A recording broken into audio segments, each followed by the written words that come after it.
नमस्कार. श्री स्वामी समर्थ. आपल्याला सर्वांना माहीतच आहे की आपल्या भारतीय संस्कृतीमध्ये त्रिपुरारी पौर्णिमेचं महत्त्व हे अनन्यसाधारण आहे आणि याच दिवसाचं औचित्य साधून या श्री वटवृक्ष स्वामी समर्थ मंदिरामध्ये जे की लाखो भक्तांचं श्रद्धास्थान असलेले हे मंदिर आहे, या मंदिरामध्ये सालाबादप्रमाणे यंदाही मोठ्या उत्साहात त्रिपुरारी पौर्णिमेचा उत्सव साजरा करण्यात येणार आहे.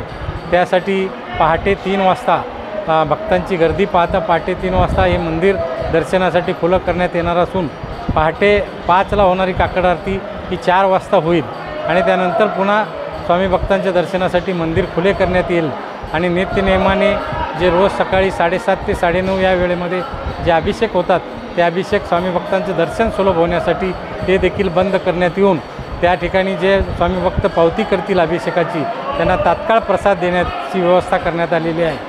तसेच पारंपरिक पद्धतीने दुपारी 11:30 वाजता महाराजांची नैवेद्य आरती होईल आणि नैवेद्य आरतीनंतर पुन्हा दर्शनासाठी मंदिर खुलं राहील आणि संध्याकाळी 7 वाजेपर्यंत पौर्णिमा असल्यामुळं या दरम्यान लाखो स्वामी भक्त, हजारो स्वामी भक्त या ठिकाणी स्वामींचं दर्शन घेण्यासाठी येणार आहेत.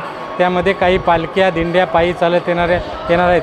त्यामध्ये मुंबईहून असेल, पुण्याहून असेल, मालेगावहून असेल, नाशिक असेल, बार्शी असेल, पंढरपूर असेल, मसले चौधरी असेल, या ठिकाणीवर पायी चालत दिंडी पालखी सोहळा या ठिकाणी येणार आहेत. त्या पालखी सोहळ्याचं देखील भोजन प्रसादाचे आणि पालखी ठेवण्याची व्यवस्था देखील श्री वटवृक्ष स्वामी महाराज देवस्थानच्या मैंदरी गाणगापूर रोडवरील भक्तनिवास येथे करण्यात आलेले आहे. तसेच येणाऱ्या सर्व स्वामी भक्तांना भोजन प्रसादाची सोय देखील श्री वटवृक्ष स्वामी महाराज देवस्थानच्या वतीने दुपारी 12 ते 3 या वेळेमध्ये करण्यात आलेले आहे. तरी या सर्व सेवेचा आणि उपक्रमाचा लाभ घेऊन स्वामींचं दर्शन घेऊन आपलं जीवन कृतार्थ करून घ्यावं. श्री स्वामी समर्थ.